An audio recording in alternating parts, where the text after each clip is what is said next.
Sabihin mo sa katabi mo, you are refreshed. No? Or, you look refreshed. Yan. Sa Tagalog,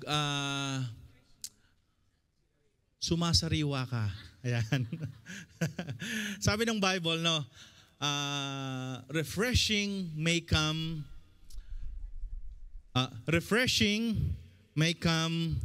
through the Spirit of God. Yan ang sabi ng Book of Acts, no?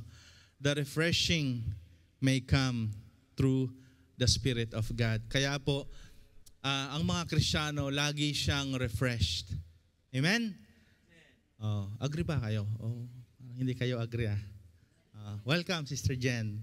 No, nice to see you again. Praise God. Hallelujah. Alright, sige. Let's go. No, salamat sa Panginoon, sa kanyang biyaya, sa kanyang grace, no? Kaya kung hindi dahil sa biyaya ng Panginoon, no, wala tayo sa mga kinauupuan natin ngayon. No, all of these things, no, ay nanggagaling sa Panginoon, no? I was being reminded doon sa pinag-aaralan natin, no, sa maturity series, yung giving, no? Napakagandang topic pala noon, no? So giving, we always para bang nature na, no, ng tao na kapag giving talks about monetary, no? Pero the reality, no, na ang lahat ng bagay ay pagmamay-ari ng Panginoon, no? It starts to humble us, no? Na talagang wala tayong maipagmamalaki sa Panginoon. Yung lahat ng meron tayo hindi sa atin, no? Pagmamay-ari ng Panginoon. Not only wealth, no? Even our life, no, our ability, our talent, no, and everything, no, nanggaling sa Panginoon. Kaya wala tayong ipagmamalaki sa Panginoon. Hindi natin pwedeng sabihin, Lord, itong ability ko na ito, binuno ko ito for many years. Now, I'm offering to you. No. Galing din kay Lord yan, no. Wala tayong maibigay kay Lord na hindi galing sa Kanya. No, na Lord, ito ay ginawa ko to, binuo ko to, no, para sa iyo. Ayan.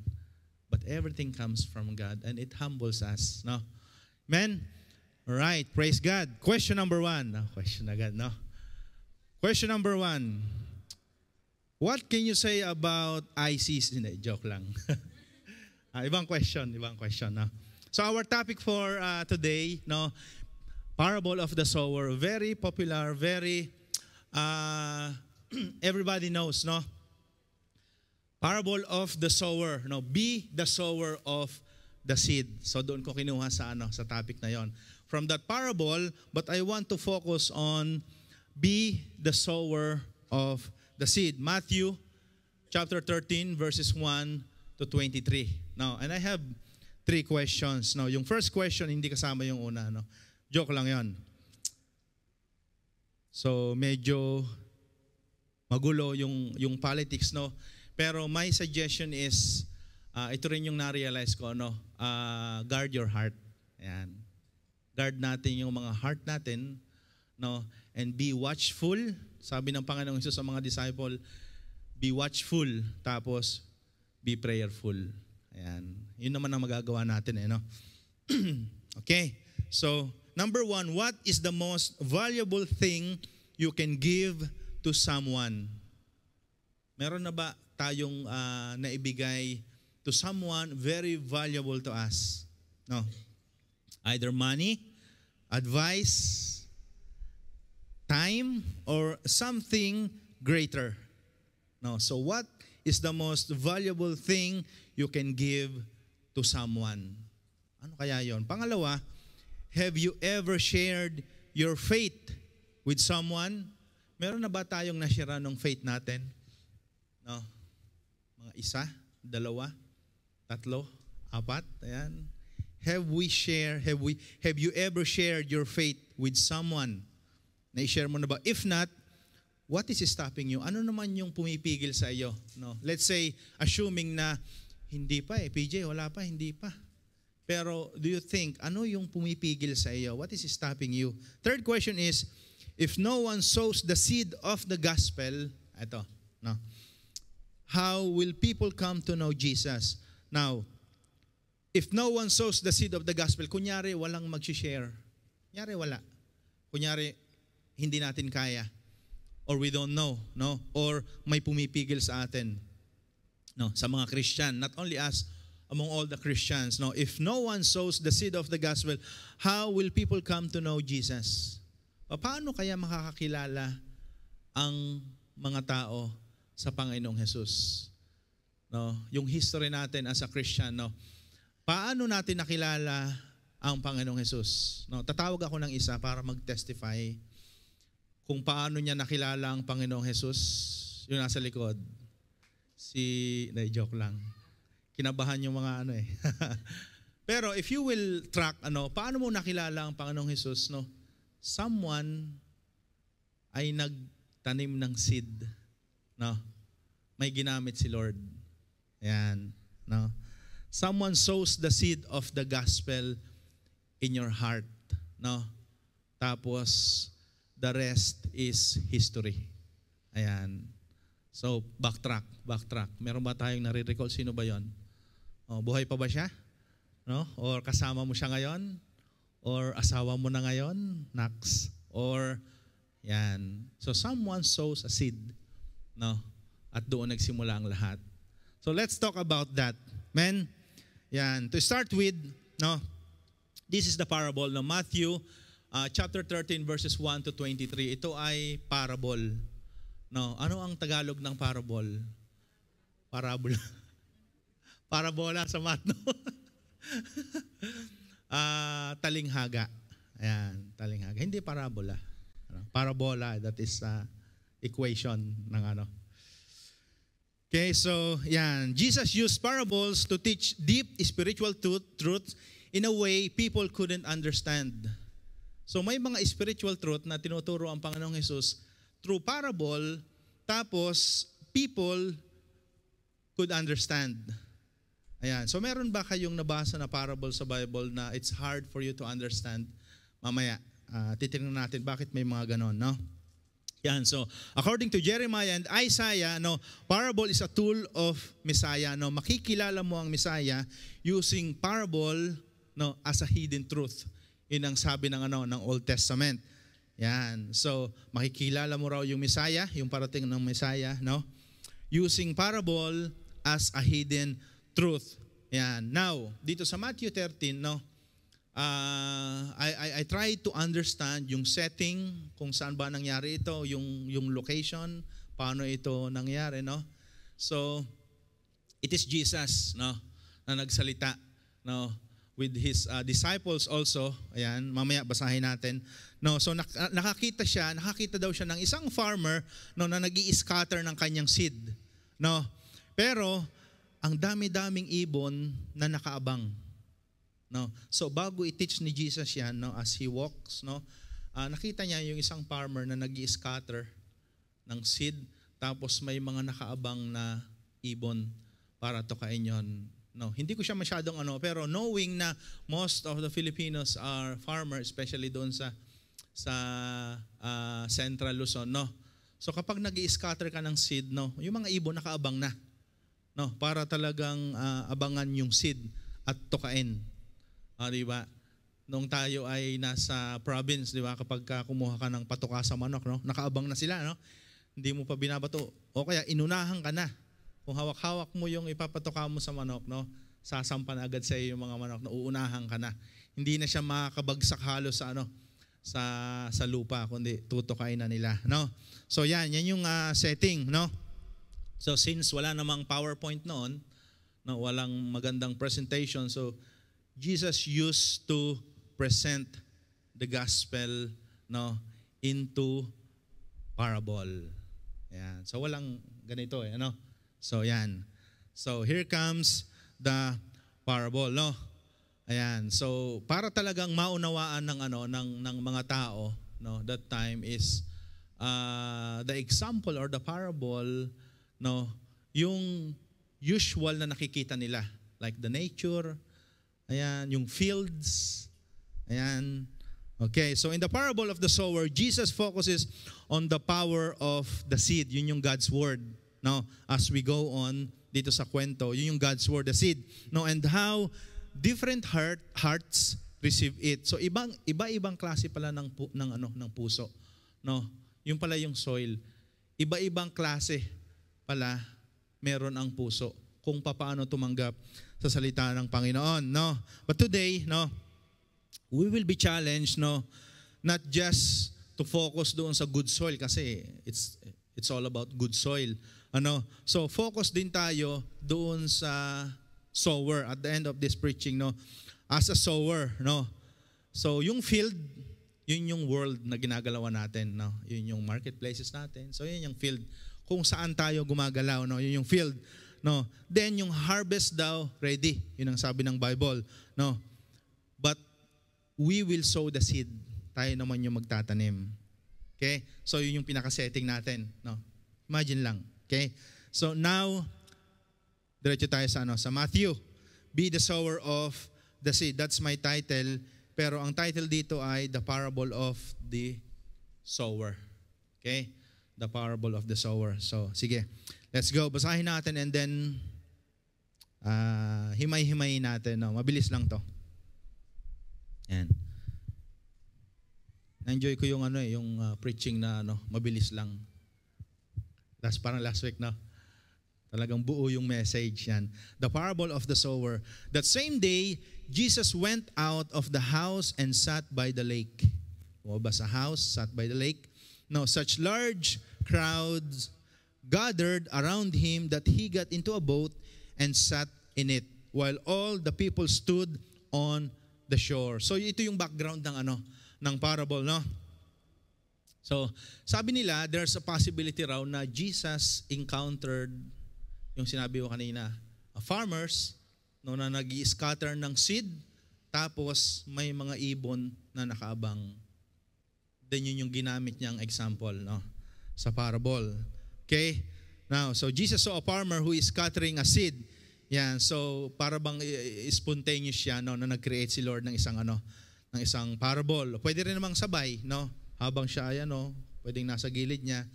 Something like that. Okay, now, good soil where it produces a crop 100, 60,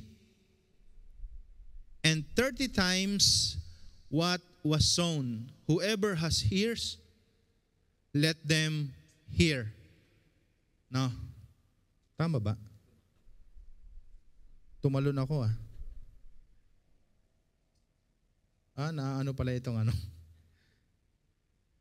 Ayan. Tumalon. Okay. Then he told them many things in parables, saying, a farmer went out to show his seed. As he was scattering the seed, some fell along the path, and the birds came and ate it up. Okay, so a farmer went out to sow his seed.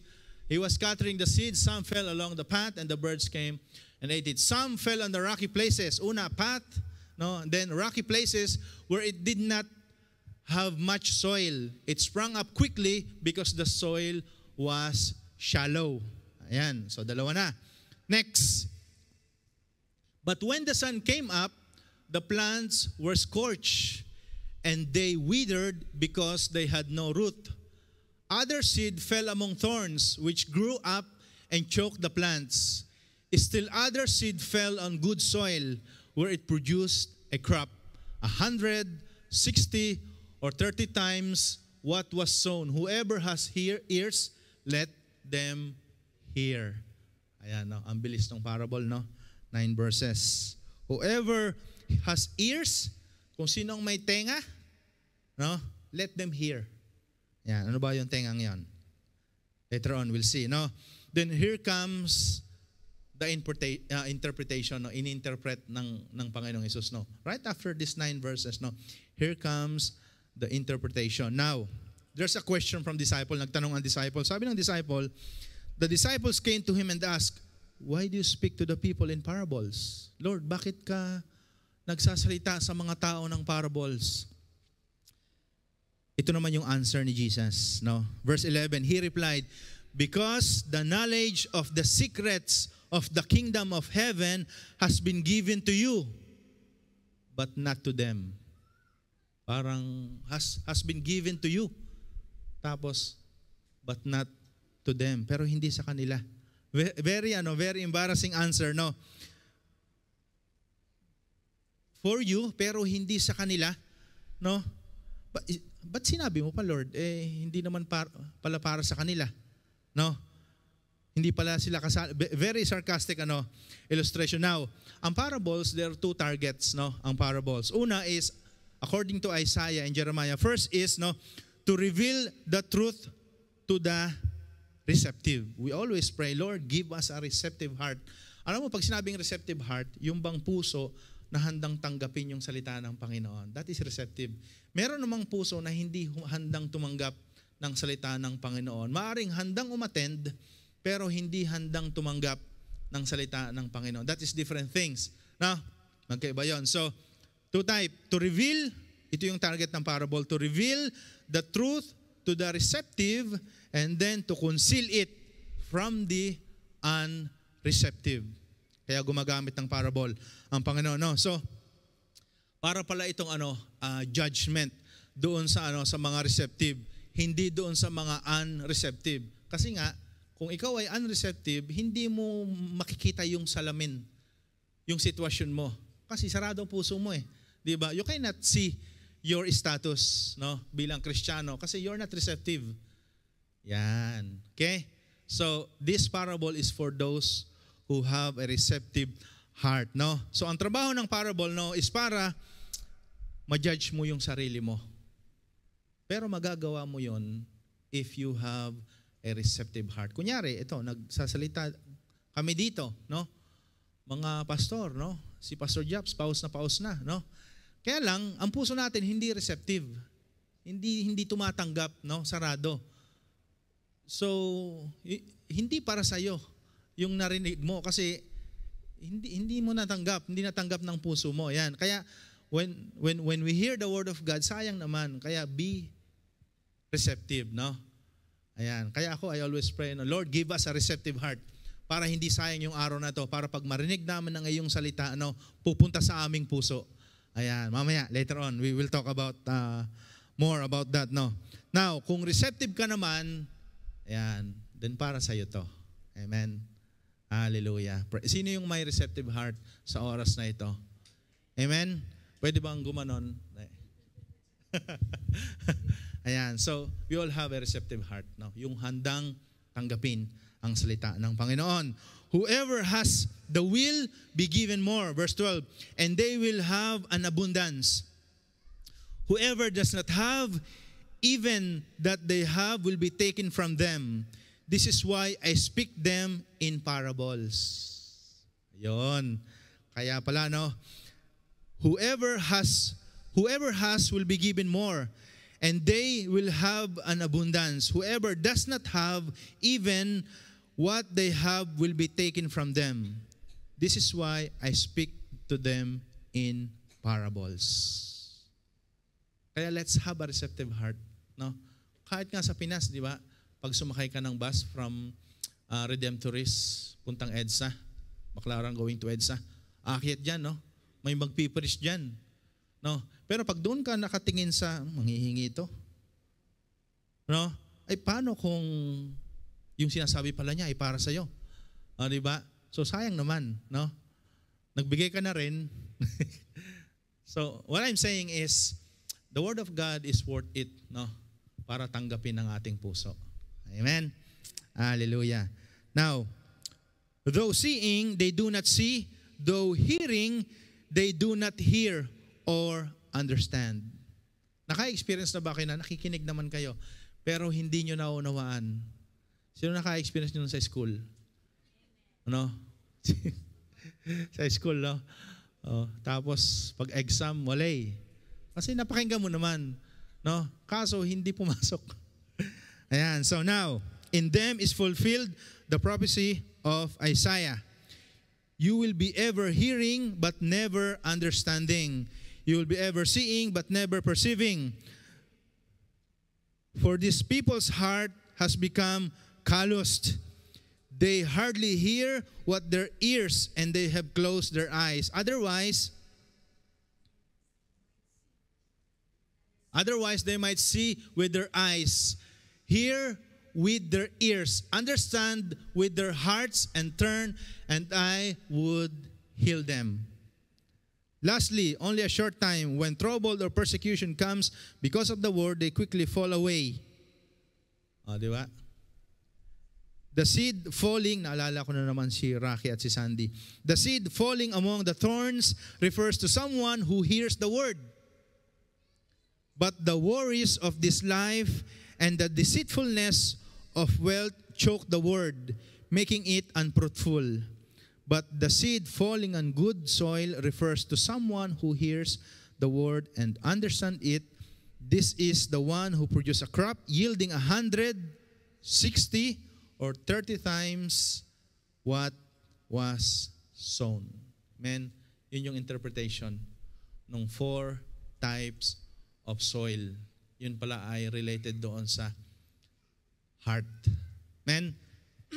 Bless ni Lord yung kanyang salita, no? So ito yung interpretation, no? So now I divide this into 4 sections. May 4 sections siya, no?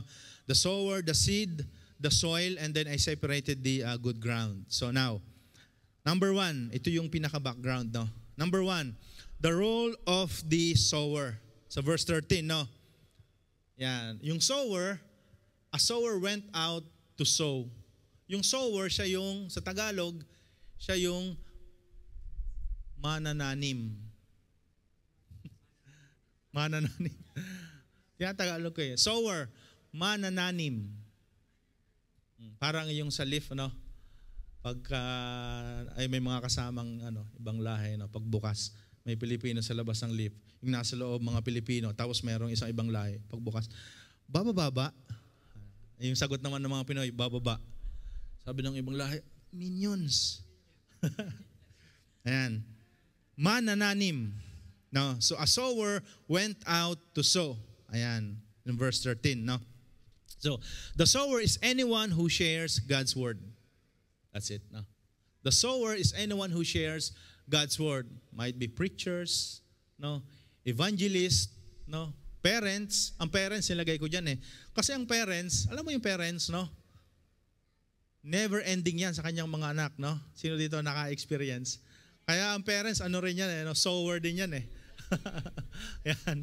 Sower. Pero mas maganda, yan, word of God, no? Manananim. Yan, mga sower, yung ating mga parents, no? Workers, no? Students. Ang students pala, pwede rin maging sowers, no? Sino yung mga students? Pwede rin pala maging sowers, mga students, no? And every believer. Ayan. Okay, so, now sa verse 18, hindi in-explain kung sino yung sino yung farmer, kung sino yung sower no, sa verse 18. No? So the harvest cannot happen unless someone first sows the seed. Kailangan may magtanim. No? But Jesus himself was the greatest sower. We know that. No? He shared the gospel wherever he went. Ayan. So una is the sower. No? Yung role ng sower. So very easy to understand. No? The one who shares the gospel. So are you sowing the seed? Sino dito ang nagsosow ng seed, no? Ayan. Bakit kaya nag-i-invest ng time si Jake sa kanyang office mate? Because he sows the seed. Bakit kaya siya nag-i-spend ng time sa kanyang mga kaibigan? No? Nakikisama siya and then ilalagay niya ng ng word of God, ng gospel, no? Why? Because he sows the seed. Ayan. Okay? So, now, ano naman yung field mo, no? If your field is your office, then you can sow the seed. If your field is your classroom or school, you can sow the seed. If your field is your family, pwede kang magtanim ng seed dyan, no? So we have our own fields, ayan, workplaces, no, community, no? Now, pero, wag kang aasa, no? Wag kang aasa na lahat tutubo. Kasi dito sa parable, meron palang iba-ibang klase ng heart, iba-ibang klase ng soil. Yan. No? Basta ang role mo, magtanim, no? Ng seed, no? So kahit anong sipag mo, meron at meron diyang hindi tutubo, no? Yan. Kasi existing lagi yung 3 responses. Mamaya, isa-isa natin yung 3 responses, 3 negative responses, no? Pero, merong isang magandang soil dyan. Merong isang magandang soil. Kagabi, na-recall ko lang, OHB kami, tapos merong isang naki-attend sa amin eh. Napulot ko doon sa Mrs. Bay. Dati naming kaibigan. No, she's a pastor now. Pastor siya. Pero bigla akong naisip, itong taong to, nakilala ko lang to sa Dubisil eh. Sa Dubisil ko lang siya nakilala. Kasi that time, naghahanap kami ng bahay, kami ni Brother Ron. Naghahanap kami ng bahay, wala kaming matirhan. Outcast kami that time. Ba't nga ba tayo na outcast bro that time? Basta naghahanap kami, tapos sa Dubisil, tapos hindi siya Christian. Nandun siya sa kondisyon na you cannot imagine yung kondisyon na yan. No? Doon sa bahay na yon, pag weekend at kami ay umuwi ni Ron, galing BS, para kami nagtitinikling eh. Kasi nakahiga yung mga lasing. Yan. So, to make the story short, siya ay pastora ngayon, holding a license to exhort sa Assemblies of God din. No? Sa kapila. No? Pero, imagine from that situation, naging pastora. Wow. Amazing. Okay. Anyway, ayan. So, laging merong isang soil. No? Basta, yun ang role natin. Okay? Now, the seed won't grow if it is never sown. No? So now, start spreading the word of God. No? Lagi nating gawin yung maging hobby natin yung pagtatanim. Okay? Yung ng seed, yung word of God. Pangalawa, the seed. Ito na yung seed. The power of the God's word. No? Ayan. The seed is the word of God. Ginamit ko yung Luke 8:11. The seed is the word of God. Kasi sa Luke 8, same story yun. Meron din sa Mark, meron din sa Luke, pero pinili ko itong Matthew. Ayan. Mas komportable ako doon sa Matthew. Okay? Now, so the seed is the word of God. The gospel is powerful. It can change lives, heal the broken, and save souls. Ayan. In Isaiah 55:11, my word shall not return to me empty. Ayun naman ang sabi ni Lord eh. No? Yung kanya daw salita, hindi babalik sa kanya na void or empty. No, but it shall accomplish what I purpose. Ayan. Yun ang pangako ni Lord. Man, the seed itself has power. No, your job is to simply sow it. No. Amen. Hallelujah. So, yun ang pangako ni Lord. No. Now, ano namang klaseng seed itong tinanim ng manananim? No. Or mga hasik. Yan, mga hasik sa ibang translation. 1 Peter chapter 1, 23-25, no. For you have been born again. So sinabi ng born again, not of perishable seed, but of imperishable through the living and enduring word of God. Ito yung seed na unperishable, yung hindi nasisira. Ayan. So meron palang dalawang klase ng seed, no? Merong perishable, ito naman imperishable, no? All people are like grass, and all their glory is like the flower of the field. The grass withers and the flowers fall, but the word of the Lord endures forever. Endures forever. And this is the word that was preached to you. Yun yung word of God na tinanggap natin. Yun yung gospel na na-receive natin. Now, endures forever. Men, ayan, yun yung binhi, no, na hindi nabubulok. Romans 1:16, for I am not ashamed of the gospel, sabi ni Paul, because it is the power of God that brings salvation to everyone who believes, first to the Jew, then to the Gentiles. Yan. So, it is the power of God that brings salvation. Ito pala yung nagdadala ng salvation. So why not sow a seed? No? Ito yung nagdadala ng salvation. So you don't need to be yung talagang Bible expert. Kailangan graduate ka ng ng Bible school. Ayan. No, just to plant the seed. Lord, mag-share ako sa parents ko kapag ako ay nag-aaral na ng sa Bible school. No? Ay 65 years old ka na. doon ka nakakilala sa Panginoon. So hindi ganon. Di ba? Ayan. So the seed is growing by itself. Yun ang pangako ni Lord, no? Hindi yun babalik sa Kanya na void or empty. The seed is growing by itself, no? So hindi ka lumago, no? Dahil kay brother, no? Of course, may discipleship, no? Pero yung word of God na na-receive natin sa Panginoon, powerful. Kasi ang sabi ni Lord, hindi yan babalik sa akin na walang bunga. No? The word of God is powerful. Yan. And then yung Holy Spirit naman yung magpapalago niyan. So now, why worry? Ano ang pwedeng pumigil sa atin? Hindi naman pala tayo ang magpapalago niyan. Ang pangako pala naman ni Lord is hindi babalik sa Kanya yung Kanyang salita na empty. Yan. Abay, di sige, let's go. No? Mag-sow tayo na mag-sow. Amen? Ayan. So, Holy Spirit ang magpapalago. No? Ayan. So, share a verse or testimony, no? Or simple encouragement, no? Kung nasaan man yung field mo. Ayan.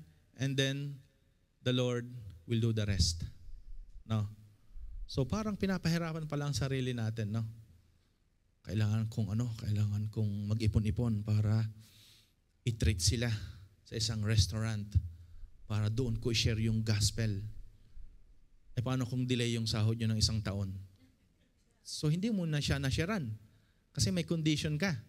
Di ba? So, ang sabi ni Lord is, magtanim ka lang pala na magtanim. Ako bahala. No?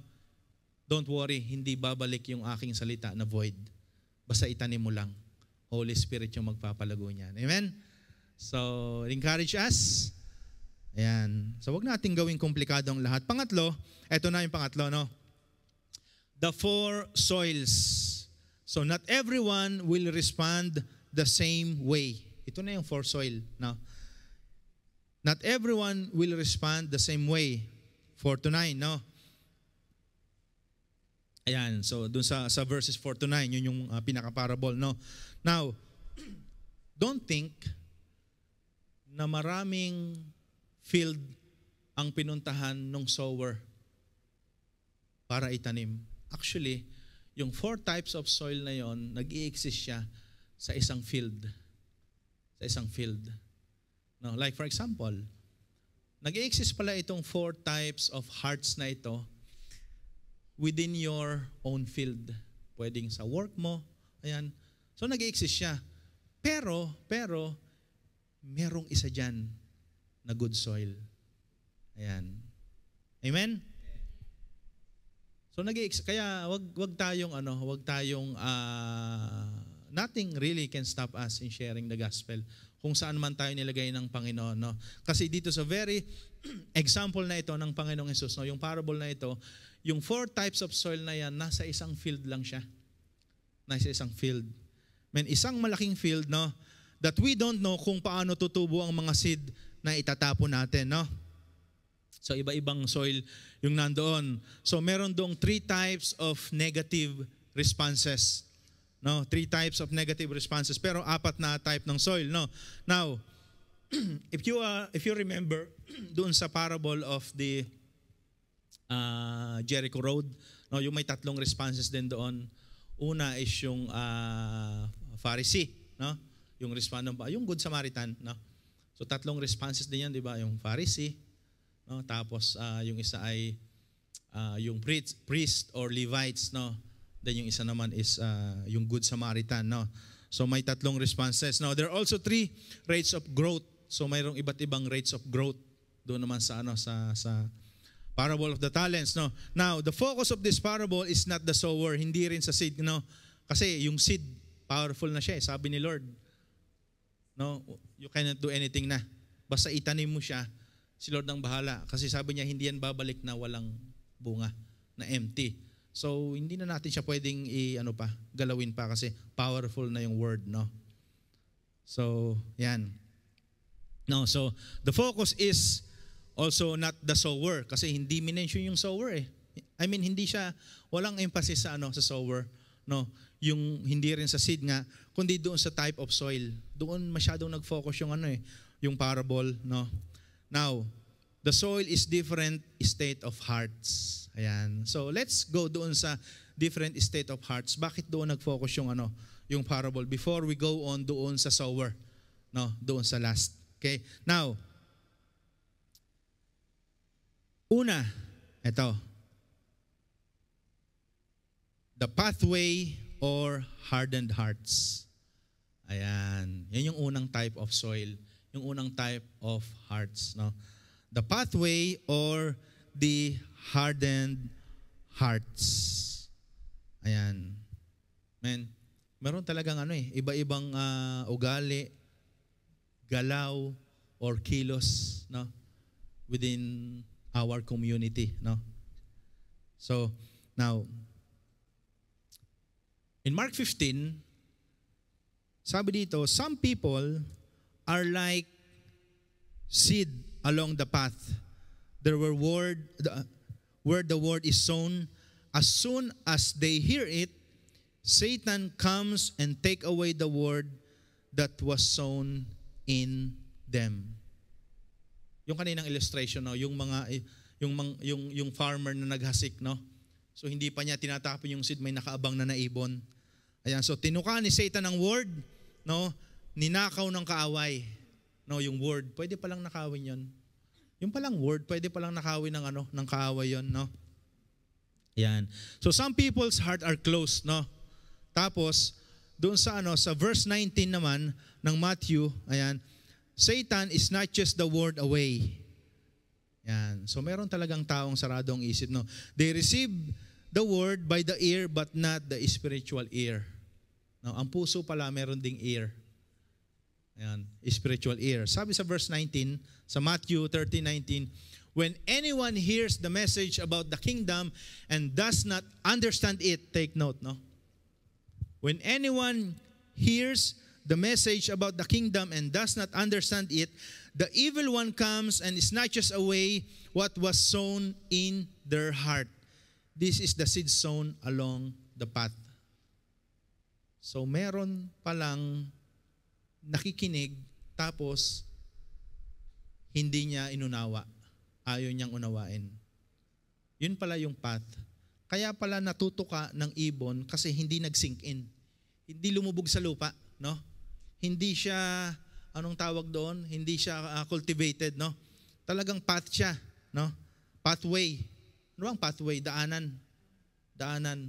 So sobrang daming dumadaan na na siya, napolish na, tumigas na. Kaya pag magtanim ka ng seed, hindi na siya nagsisink in. Madali nang tukain. And that is the devil, no? So sobrang daming dumadaan, no, sa buhay ng isang tao. Sa Christian nga, no? So sobrang daming issue na mas focus ka, no? So sobrang daming mga nakikita mo aside from the word of God.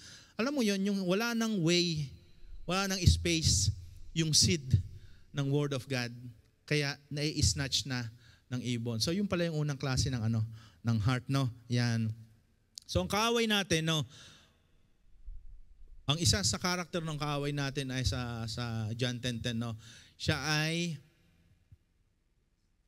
magnanakaw, no. Kaya pala ini-steal niya, no. Magnanakaw. So ang unang ninanakaw ng kaaway pala sa atin is the word of God. Pwede pala niyang nakawin 'yon. Pwede niyang tukain yung word of God. No, hindi pera. No, kasi pera, mga rockstar nga daw, binibigyan niya ng maraming pera eh.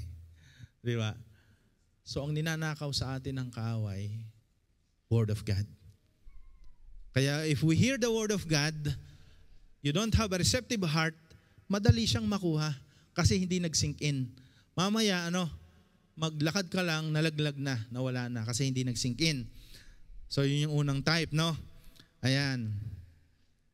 So, yun yung pala yung ang pinakamalaking nakawan pala ngayon sa mga Christian na ginagawa ng kaaway is nakawin yung salita ng Panginoon sa atin because of the pathway or the hardened hearts. Ayan. Yun naman yung purpose din ng parable. Kasi ang parable minsan malalim no? Minsan sa devotion natin, sino dito ang mahilig mag-devotion? Pero minsan sa devotion natin, May mga na-encounter tayo na medyo malalalim. Ang lalim naman ito.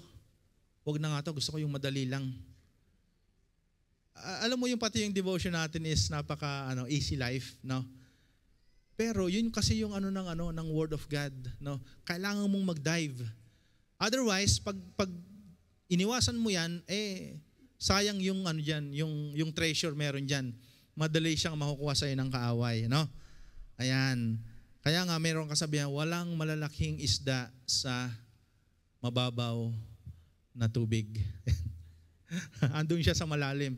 So andun yung mga mga big fish, no, sa mga deep sea, no, sa mga malalalim. Same is true with the Word of God, no? Kaya sa devotion natin, no, wag nating piliin doon sa mga sa kagabi we talk about inward and outward. Minsan kasi ang sarap pag-aralan yung yung inward, no? Yung paparating sa iyo, blessings, no? Blessings. Yan, puro blessings, no? But the gospel is not only about that, no? That's portion only, no? Ayan. Okay? So hardened hearts or pathway. Amen? Dinadaan-daanan, no? The seed cannot penetrate. Yan. Now, pangalawa, rocky soil. Una, pathway, no? Hindi na makasink in yung word of God. Pangalawa, rocky soil or shallow faith. Shallow faith. Some will fall away. Ito raw yung mga emotional. Ito yung mga emotional, no? Pumapasok ang word, pero hindi pa rin nagsisink in, no? Alam mo, grabe yung encounter ko. Grabe yung, alam mo nung I remember, nung ako ay umaatid ng youth camp sa Philippines. Mga kabataan, syempre, iba-iba, mga unbeliever, ganyan. I remember it was in Bakakay, Bicol, no? Syempre, ilang bus kami noon, no? Youth camp. Encounter, grabe. Yung mga kwentuhan ng gabi, grabe talaga, grabing experience. Grabe talagang experience. Ayaw ko nang umalis sa lugar na to. Grabing experience kay Lord. Talagang nung nag-altar call, everybody responded, no? Kinabukasan, lunchtime, yung isa, nawawala yung tinidor niya. Kinuha nung isa. Nagsuntukan sila. Alam mo yon? So may mga ganun no? Yung na-encounter, grabe yung encounter. Pero yung faith shallow. No? More on emotion. Merong ganun Christian, di ba? Merong ganun. Or sometimes we experience that, no? Kinabukasan, nagsuntukan sila dahil sa tinidor. No? So imagine, so sometimes, yan. So the rocky soil or shallow faith. Shallow faith. Mapanganib din pala yon, no? Yan. So, or grabe yung experience, no? Pero next week, wala na, no? So that is a shallow faith. Ayan. So, tinidor, no? Nagsuntukan dahil sa tinidor. Pero nung gabi, grabe, no? Lahat kami nakaluhod. Kita ko nga siya, eh. Sa isang, nakaluhod kami lahat. Pero, dahil sa tinidor. So, meron talaga, that kind of heart, no? Shallow, no? Yan. So, the seed falling on rocky ground refers to someone who hears the word and at once receive it with joy. Masaya siya, na-receive niya with joy. But since they have no root, they last only a short time. 1 week lang naglast. Yung kinuwento ko nga, 1 night lang naglast, eh. No? Kasi, sabi dito, but since they have no root, they last only a short time. When trouble or persecution comes because of the word, they quickly fall away. So meron ganyang yan. No. Some accept the word of God but give up during trials. Meron ganyan, no? Keep sowing. Ayan. The right soil will bear fruit. Papunta na tayo doon. So meron na tayo una, pathway. Kasi hindi na nagsinkin yung seed, madali nang nanakaw ng kaaway. Pangalawa naman is yung rocky soil, no? It lasts a short time, no? Short time. Para bang emotion driven lang. Grabing experience, grabe bro. Pero kinabukasan nakipag-away na dahil sa tinidor, no? Ayan, or dahil sa tampo, nawala na. Ayan. So, rocky. Pangatlo, the thorny soil. Ito naman. Ano naman thorny soil? Yung matinik na nasa tinikan. No? Ito naman, distracted people. Some are too busy. Ayan. Distracted soil.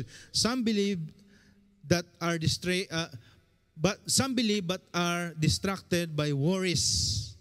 Ayan. Okay? So verse 22, the seed falling among the thorns refers to someone who hears the word, but the worries of this life and the deceitfulness of wealth choke the word, making it unfruitful.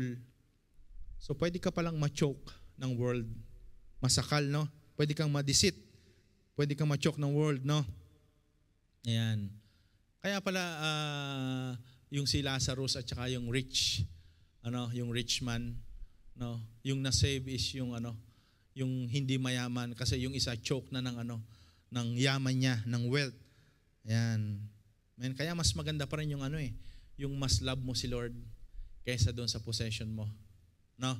So with that, hindi ka macho-choke. Yun yung ibig sabihin nun. Ayan. Dito sa tawag dito. Naalala niyo yung yung young man, yung rich man, no? Tinanong niya ang Panginoon, Lord, paano pumunta sa sa eternal life? Sabi ni Lord, love the Lord your God with all your heart, mind, and strength. Ginagawa ko na yan eh. Lagi na akong present diyan, ganyan. Okay, sige. So ano mo naman, pamigay mo ang kayamanan mo. No? Then wala, no? Hindi niya kayang gawin kasi mas mahal niya yung possession niya kaysa kay Lord, no? So, yun yung mga thorny soil na maraming bagay na pwedeng mag-distract sa'yo. Ayan, pwede kang ma-choke. Ayan. Okay? So, keep sowing. God can remove the thorns, no? Keep on sowing. Sow lang tayo ng sow. Hasik lang tayo ng hasik. And lastly, ito, the good soil. So, ito na yung hinihintay natin. The good soil. Ito naman yung good soil or ready hearts. Yung mga pusong ready. Handang tumanggap sa salita ng yun yung mga receptive heart, no? Yan, some will bear great fruit. Yan, some will bear great fruit. Some will receive the word, grow in faith and bear fruit. Sabi sa verse 30, 60, yan, hundreds. No, sabi sa verse, but the seed falling on the good soil refers to someone who hears the word and understand it. This is the one who produces a crop yielding 100, 60, or 30 times what was sown. Amen?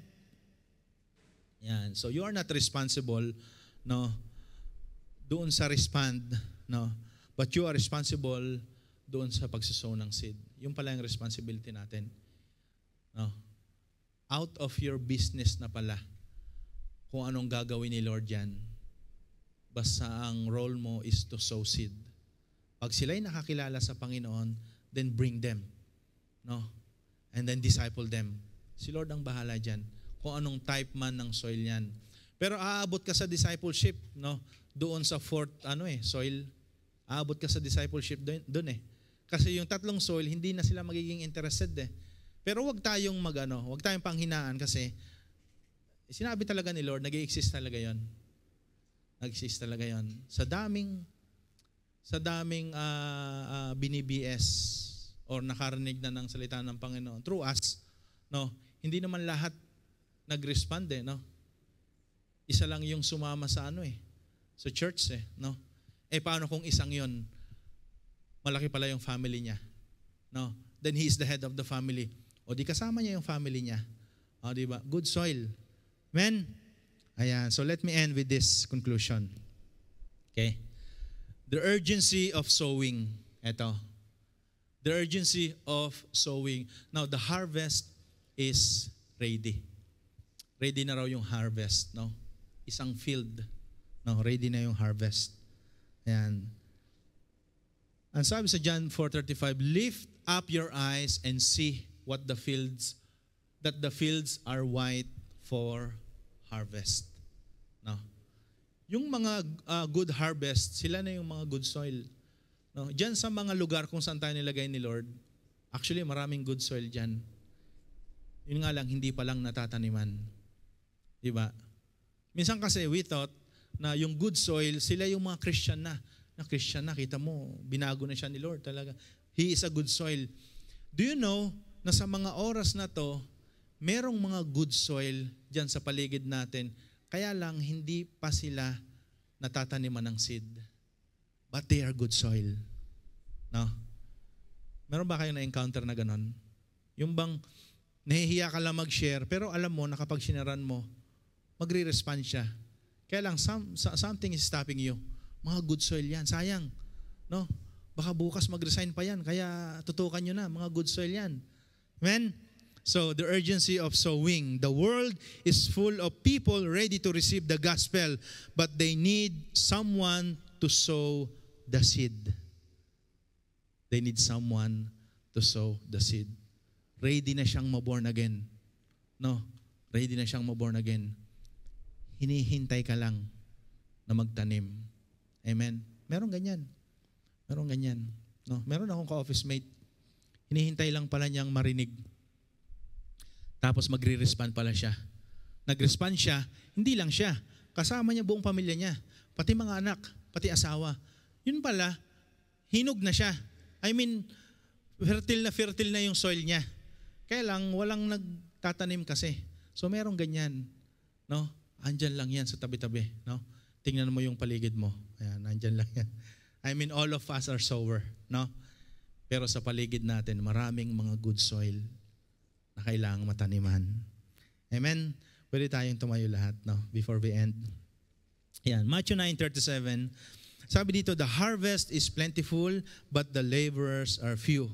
No, if you don't sow the seed now, many will never hear the gospel. Amen? So where you can sow the seed.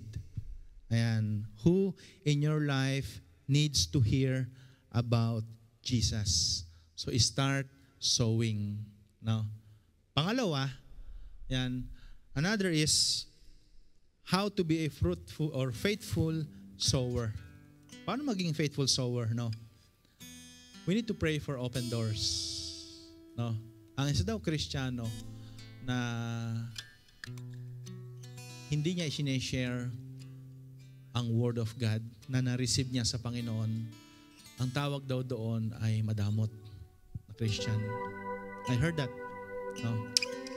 Kasi he knows or she knows the treasure in it na libre namang makuha ng ibang tao. Pero they are not sharing. Sila raw ay madamot. No? How to be a faithful sower. No? Pray for open doors. Ask God to show you where to sow the seed. No? And then sow consistently. Share God's word at every opportunity. Every opportunity. No? Be patient. No? Some seed take time to grow. No? Some seed take time to grow. No? Trust God for the harvest. It's not your job to make the seed grow. Huwag nating angkinin yung role na yon. Ang role natin is to sow the seed. Then role na ng Holy Spirit ni Lord, yung pangako niya na my word, no, ay hindi babalik na empty or void. Amen? And lastly, in Galatians 6:9, let us not grow weary of doing good, for in due season we will reap if we do not give up. Tayo mag-give up. No? Huwag tayo mag-give up kasi may mga good soil dyan. Nakaabang lang. No? Uhaw na uhaw sa salita ng Panginoon. Hinihintay ka. No? Baka mamaya araw-araw mo pala siyang kasama eh. Good soil. Di ba? Alam natin yun eh, no? Kasi hindi naman tayo makikipag-friendship sa magaspang eh. No? Di ba? So, meaning, those people close to us, they're good soil. Naghihintay lang ng seed. Amen? Naghihintay lang ng seed. Jesus calls us to be the sowers of the seed. No? Some seeds will be rejected, some will fall away, but some will grow into a great harvest. Paano kung yung isang yun ay magiging pastor din pala? magiging manggagawa din pala ng Panginoon. Hinihintay ka lang, no? Sabihin sa Kanya yung John 3:16. Hinihintay sabihin sa Kanya yung one verse evangelism. Hinihintay niyang marinig yung 4 spiritual laws. Yung mga pinag-aralan natin, no? Naghihintay lang pala siya, no? So let us do that. Amen? Hallelujah. Let us do that.